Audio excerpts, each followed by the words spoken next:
Kevin Harlan here. This Friday, the NBA on Prime crew and I are back with another spectacular NBA on Prime doubleheader. It starts with the legendary rivalry as Luka Doncic and the Lakers take on Jaylen Brown and the Boston Celtics. Then Cooper Flagg and the Mavs meet SGA and the Thunder. If you're not a Prime member, just sign up for a free 30-day trial. Lakers Celtics, Mavs Thunder. Coverage starts Friday at 6:30 p.m. Eastern, only on Prime. Restrictions apply. See Amazon.com/Amazon Prime for details. Every team, every topic, everywhere. This is Believe.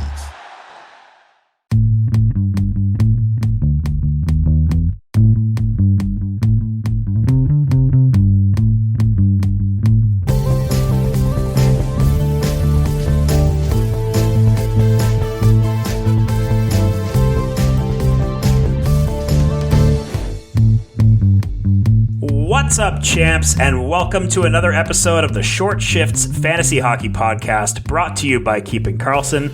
I'm Ryan Downey, and joining me tonight, my pal and yours, well, nobody. Unfortunately, Lewis is unable to record today. Something came up, and so I have given him the night off, and you're stuck with me and me alone tonight. If you are new here, you should know that Short Shifts is a twice-weekly check-in between the ginormous Sunday evening mega show episodes of Keeping Karlsson, designed to keep you up to date with fantasy news, injuries, outjuries, lineup changes, and more throughout the fantasy season. And we have a lot to cover tonight in not so much time, so let's get right into it with the big story from last night, and that was Josh Norris's return to the Buffalo Sabres lineup. I almost said debut because he barely made it through the first shift of his first game this season with Buffalo before suffering a non-contact injury and leaving the ice surface. And so we are very excited. I know in the Short Shifts community, we're very excited to see Josh Norris making his return. A lot of us drafted Josh Norris across the Short Shifts hosting team. And so our group chat was blowing up last night. Josh Norris did take line rushes between Tage Thompson and Zach Benson, and indeed, that is how he lined up to start the game here. The Buffalo Sabres beat up on the Connor Hellebuyck-less Jets 5-1 last night, which resulted in, from what I'm hearing, a closed-door meeting for the Jets. I'm happy to report that not only did Josh Norris finish the remaining more than 1/10 of an NHL game that he played last time, but he also shot 7 times, scored 2 goals, and added an assist for good measure. And so if you stayed patient with him, you are now being rewarded with a top-line, top power play center who is playing with one of the better offensive players in the league in Tage Thompson and a real grinder kind of go-get-him player like Zach Benson. So pat yourself on the back. Obviously, we're not through the woods here yet on Josh Norris because there's a lot of games to go. But if he is producing at this level, you're laughing. Another question I wanted to kind of pose here is, are the Buffalo Sabres a team on the rise? They've had 2 straight wins against Minnesota and Winnipeg, and, those are generally pretty good teams. Ukko-Pekka Luukkonen has been a big part of the recent success of the Buffalo Sabres with 4 starts in his last 6 games. In that span, 2.3 goals against average with 2 wins, 2 quality starts in those wins, and only a marginal really bad start on a game where the Penguins did not get enough shots on him at only 18 shots to really, give him a lot to change the outcome of whether it be a quality start or a really bad start. I think it's possible that this is a trade showcase for Ukko-Pekka Luukkonen. Hello, Edmonton Oilers. Maybe even the Winnipeg Jets, who find themselves without Connor Hellebuyck. Lots of teams in the league could use Ukko-Pekka Luukkonen, and Buffalo, something I always remember when thinking about Buffalo and what's going on in the crease is that Ukko-Pekka Luukkonen wasn't drafted by the current management staff of the Buffalo Sabres. He was inherited by Kevin Adams, and so, he went out and got his guy in Colton Ellis earlier this year. They signed Alex Lyon over the summer. They traded for Devin Levi. It would make sense to me to see UPL go elsewhere, and he is probably one of their better trade assets and could really deliver something for their, roster on the offensive side, which could use a little bit of help. And so I wouldn't be surprised in the next couple of weeks to see a trade between Buffalo and some other team that needs a goalie featuring Ukko-Pekka Luukkonen.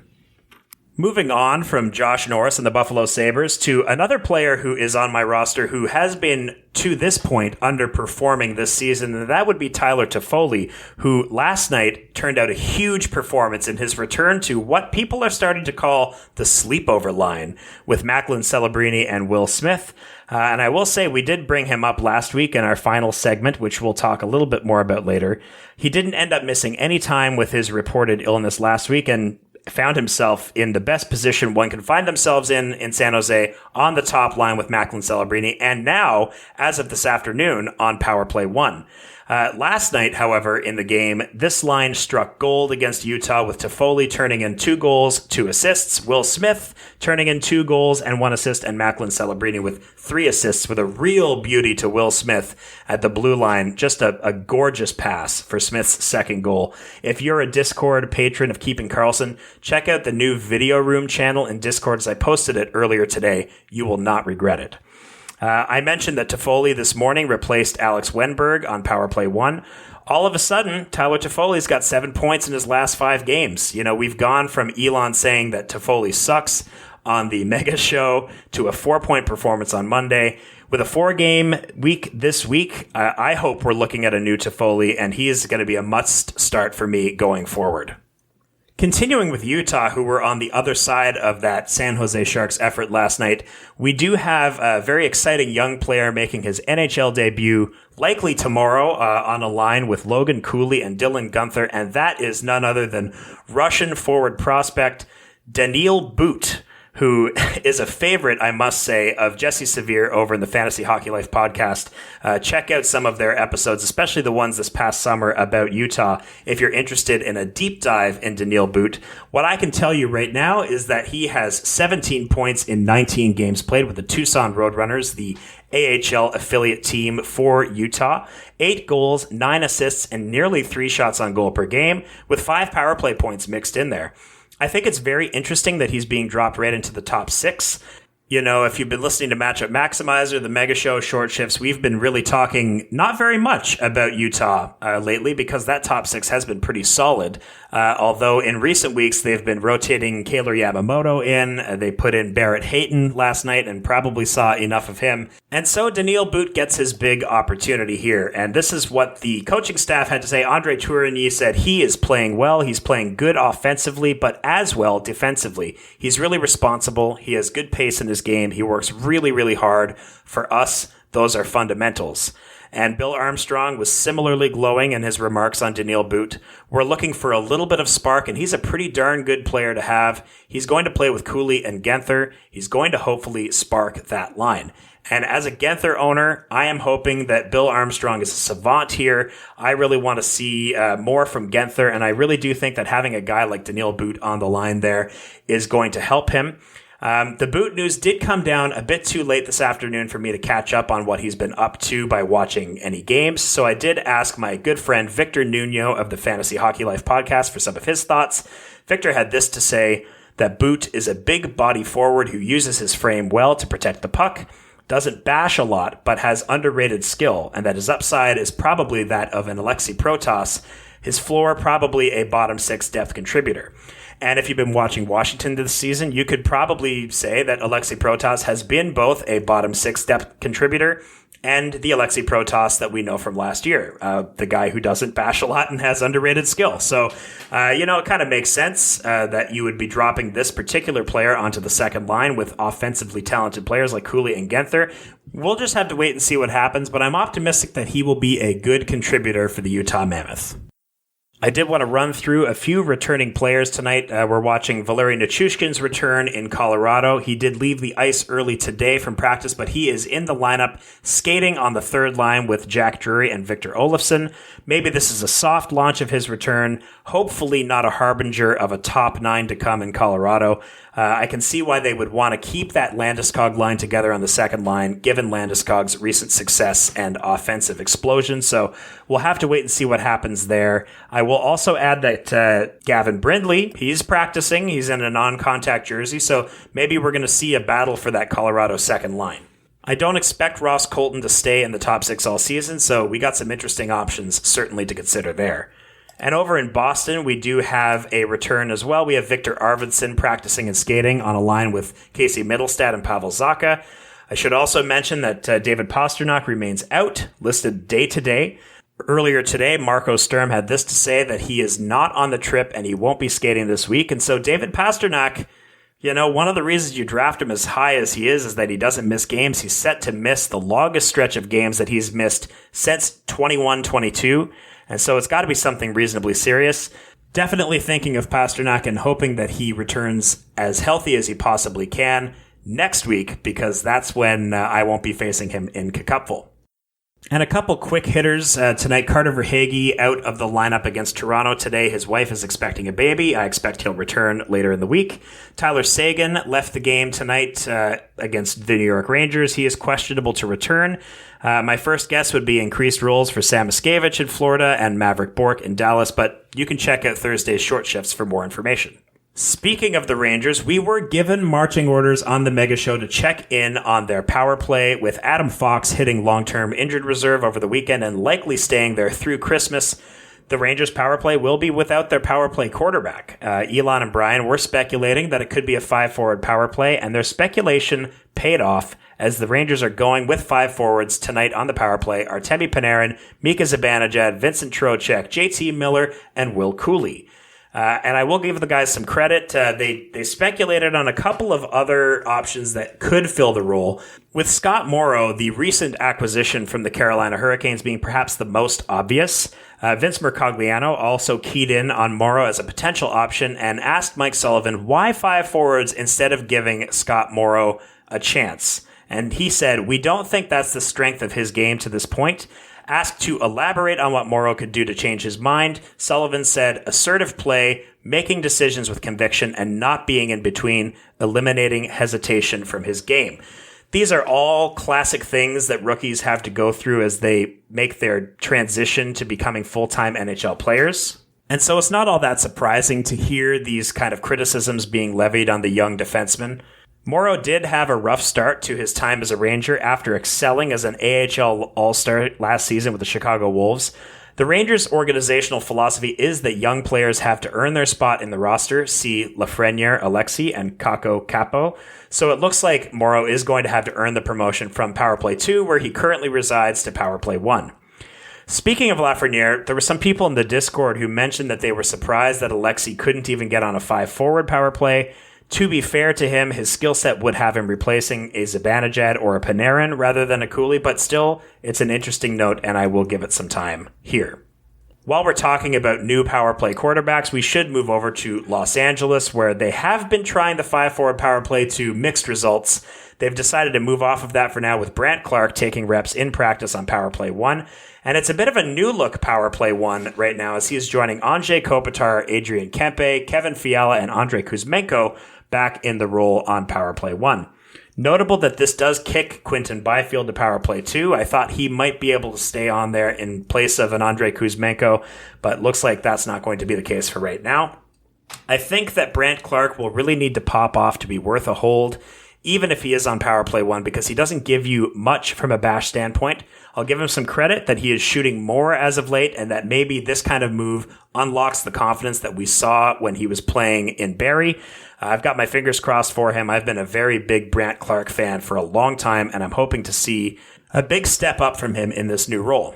And we're going to continue talking about players who have moved into new roles, and one is a guy that we've brought up a couple weeks in a row now, and that would be Max Shabanov. I guess Elon's confidence in him is not misplaced after all, as he moves to line 1, power play 1, as a result of this Kyle Palmieri injury that he suffered in the last game.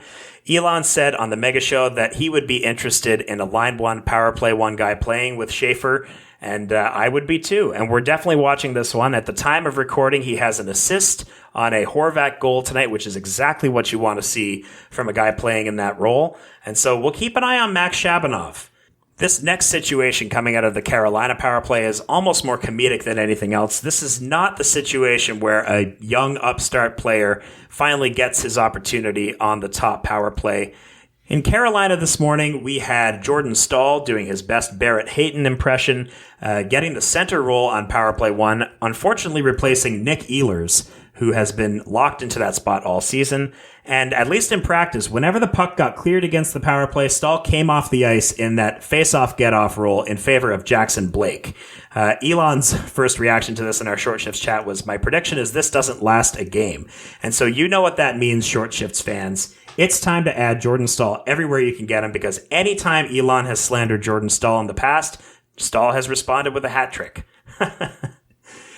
In all seriousness, Rod Brindamore said they were just messing around a little bit and that this particular formation might be situation or game specific. Basically, if they desperately need the faceoff win, they might give it a try. I wouldn't be surprised to see the power play go back to normal in a game. I think I will be watching to see if Jackson Blake takes that spot from Nick Ehlers, but in the meantime, I think it should probably go back to normal. And with that, I've been talking for about 15 minutes to myself, and so I'm going to take a break, have a sip of water. You're listening to Short Shifts. Turkey, touchdowns, and takes. It's Thanksgiving and the action doesn't stop at the dinner table. Feast on some winnings this holiday with Pick 6, DraftKings' newest fantasy pick'em game. Just pick more or less on 2 or more player stats. It's that simple. Pick 6 brings you upside those other pick'em sites can't touch. The better you perform, the bigger your payout. And it's available in most states, including Texas, California, Georgia, and more. Download the DraftKings Pick 6 app now and use code THPN. That's code THPN. New DraftKings customers can play just $5 and get $50 in Pick 6 credits. Make the call, ride the upside in partnership with DraftKings Pick 6. The crown is yours. Gambling problem? Call 1-800-GAMBLER. Help is available for problem gambling. Call 888-789-7777 or visit ccpg.org in Connecticut. Must be 18 plus. Age and eligibility restrictions vary by jurisdiction. Pick 6 not available everywhere, including New York and Ontario. Void where prohibited. 1 per new customer. Bonus awarded as non-withdrawable Pick 6 credits that expire in 14 days. Limited time offer. Terms at pick6.draftkings.com/promos. The holidays are here, and that means it's the most wonderful time of the year to save with Rakuten. Rakuten, use them to stack cash back at your favorite stores on top of holiday sales. That's saving on savings. With Rakuten, you can get cash back on gifts for everyone on your list. From toys for the kids to kitchen gear for the person who loves to cook to electronics for everyone. You can even save on something for yourself. Just shop the stores you love and cash back is automatically added to your account. And you can choose to get paid via Interac, eTransfer, PayPal, or check. Join for free today and get a new member bonus after minimum qualifying purchases. Just go to Rakuten.ca, download the app, or install the browser extension. That's Rakuten. Spells Rakuten. Terms and conditions apply. Welcome back to Short Shifts, and we have 2 segments. Very exciting here. Normally we just do 1 segment at the end of the show, but I think the second half is going to be 2 segments here. And the first one, we're going to check back in on our final segment from last week, which, as avid Short Shifts listeners will remember, was called Tuesday News Dump of Speculative Items We Will Not See the Fruits of Until Tomorrow. And in honor of American Thanksgiving having come and gone, and a great show from Elizabeth and Shams that kept us up to date while a lot of you, I think, were eating turkey and watching football, what better way to honor that holiday than to, harvest those fruits? We wouldn't see the fruits until tomorrow. Now we're going to harvest those fruits here. And so welcome to this segment, Harvesting the Fruits of Yesterweek. Much more difficult to say that without having a co-host to laugh at it. And so we're just going to plow right through here. A lot of the items we mentioned last week, we're going to follow back up on now. And the first being Easton Cowan, who, as of right now, is firmly entrenched in the top 6 in Toronto and on Powerplay 1. He was mentioned on the Mega Show. Nothing on the Powerplay from a production standpoint, but 2 goals and 2 assists since getting the increased role on the top line, averaging 18.6 minutes per night. So good for him. I mean, it's really great to see a young player making an impact for the Toronto Maple Leafs. We haven't seen that in a long time. I think there's potential he is still the first guy shuffled off that power play unit if they go back to trying an Oliver Ekman-Larsson, who's been surprisingly productive this season, or Morgan Rielly, who also is doing very well from a production standpoint at this point in the season. But Cowan does look to be entrenched in the top 6 regardless. He brings a lot that the rest of the team does not, especially those guys in the bottom 6. Easton Cowan is 5% owned in Yahoo and only 30% owned in Cupful. Elon and I grabbed him last night. Not seeing a whole lot from him so far today at the time of this recording, but still happy to have him through the end of the week here. Moving on to Seattle, we had Jared McCann make his return last week. He had 1 assist in 2 games played and tons of ice time on the power play. Back to shooting a bunch, playing with Beniers and Eberle at even strength, which is a nice spot for him. Always thought he was more effective as a winger than as a center, and if you go and look back at his usage over the past couple of years, he has his most productive moments as a winger when he doesn't have to focus on the defensive side of the game. He is only 28% rostered for those of you not in Cacuffle, so you should go and grab him if you can. We brought up Brian Rust because he was a little bit sick. He didn't miss any time. He continues doing Brian Rust things. 3 points since last week's short shifts, so nothing really new to report there. Andre Burakovsky made his return with 2 assists in 2 games played. 18 minutes a night. That's exactly what we want to see from him. And lastly here, we did talk about Vlad Namestnikov and how he was being moved into the center role on the second line.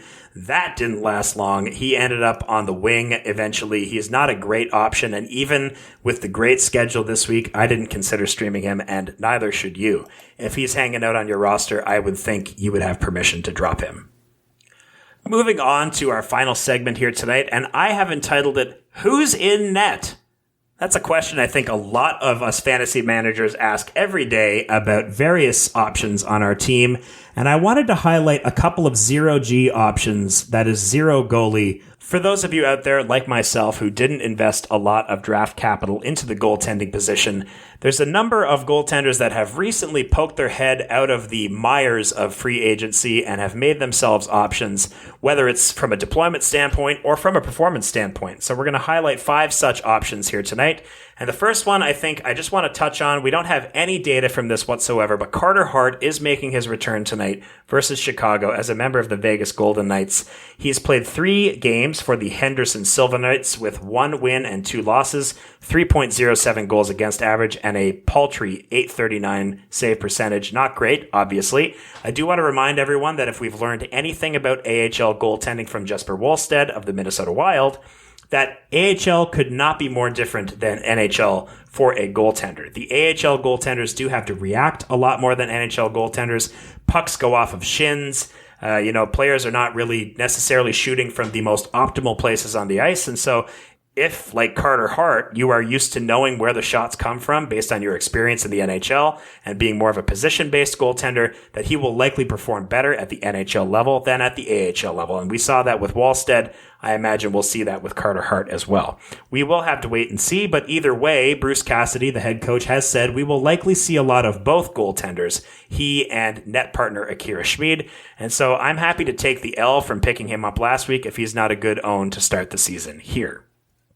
We're going to shift over to 2 teams playing tonight with these odd goalie deployments, and the first I want to discuss is Casey DeSmith in Dallas. He is taking over the net tonight for Jake Ottinger, who finds himself out with an illness. You know, Casey DeSmith has played a lot this year. Tonight's game will be his 10th game played on the season, and kind of shocking when you have a goaltender of Jake Ottinger's caliber that DeSmith would have gotten that much time. He's proven to be a quality 1B option, at least this season and last.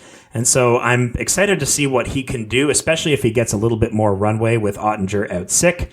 I also wonder, Ottinger hasn't been stellar. He hasn't been his usual, bulletproof self this year. And so I wonder if this might be a good reset opportunity for him. Maybe Dallas sits him for a little while, lets him get fully healthy, get some practices in, and then he can come back and be the guy that we all know he can be. And in Calgary, another volume starter has been supplanted, although probably not for long.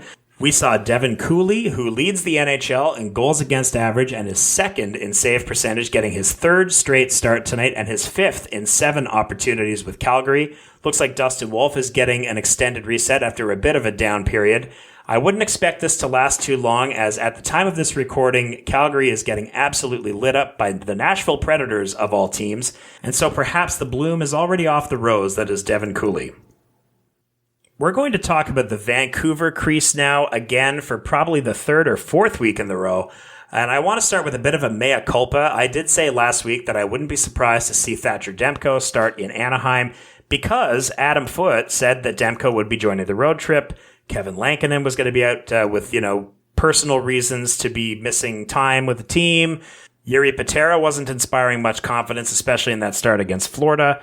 It turns out that Thatcher Demko elected to stay home instead of joining the team on the road trip. He wanted to rehab at home. So let's follow the bouncing ball here. Kevin Lankinen leaves the team for personal reasons. Demko doesn't come on the road trip, forcing the team to call up Nikita Tolopilo, who was largely fine given the circumstances. He made 2 starts, winning 1 and performing pretty darn near average, which is not bad for your first starts in the NHL for the highly touted goaltending prospect. Then Lankinen returned from his personal absence to put up a quality start in an overtime loss to the Los Angeles Kings. And now Tolopilo is the one who needs to take a personal leave, and Jiri Patera has been recalled from Abbotsford under emergency conditions. Are you still following me? So now it looks like we have Jiri Patera on the team, we have Lankinen on the team, Tolopilo's not currently with the team, Thatcher Demko is not currently with the team. So we've gone from last week at this time looking at the potential of a Demko and Tolopilo tandem, and now we have Lankinen and Patera. All that being said, if I had to pick one goalie to get the 2 starts this week, I'm probably thinking it's going to be Kevin Lankinen. He's the trusted NHL option. Jiri Patera, as we've mentioned at length on this podcast, is not a great NHL option. And so we're talking Lankinen here in Vancouver. And from now on, I think I'm going to follow Shams' advice and just not believe that Thatcher Demko is ever going to be ready to return until the puck drops and he is in the net. And even then, I'm going to be a little suspicious.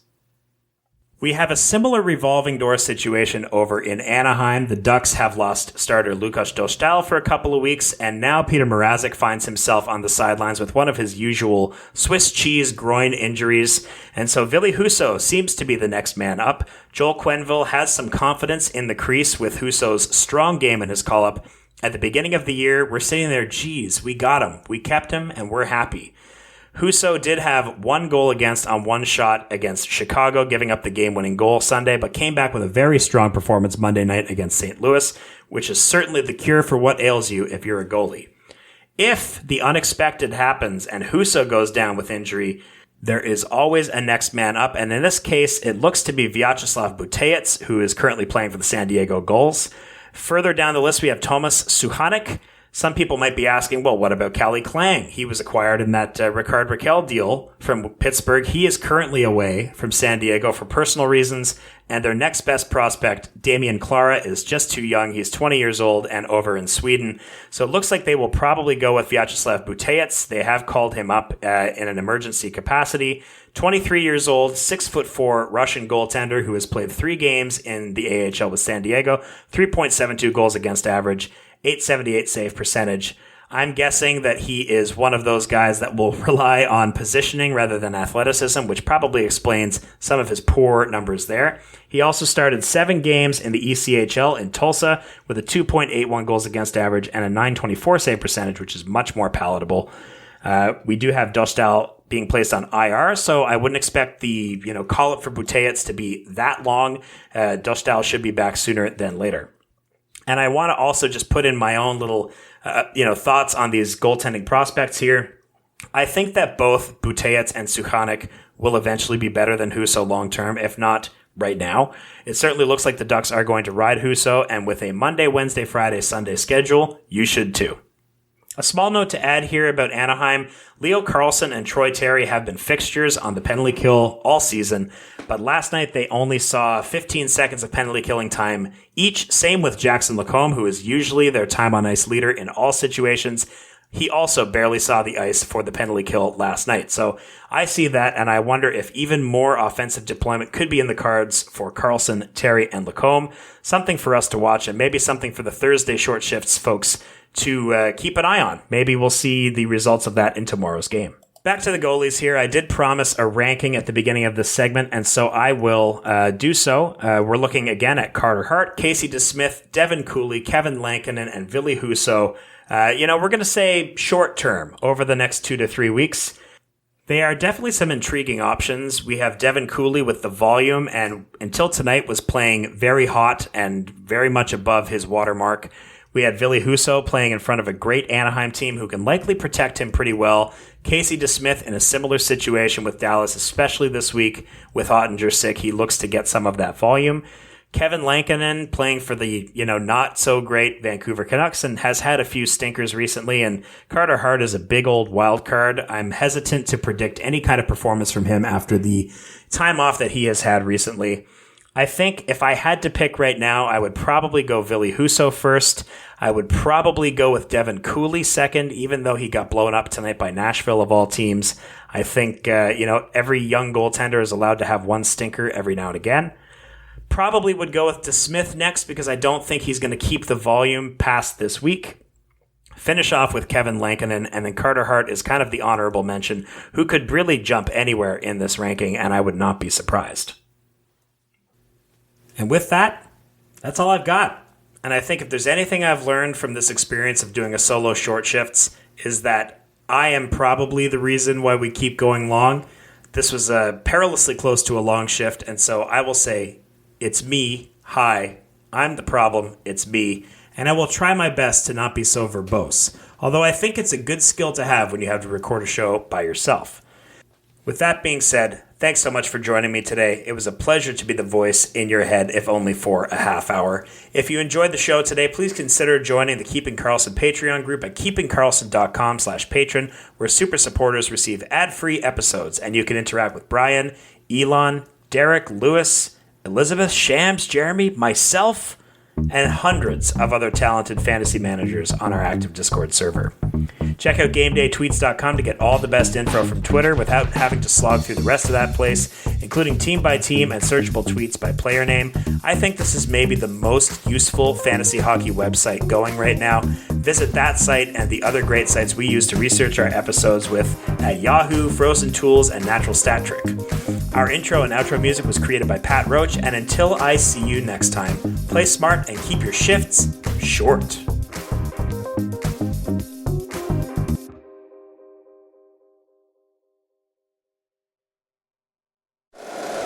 If you like the show, please take a moment to rate, review, and subscribe. It really does help the show to grow. Thank you for listening.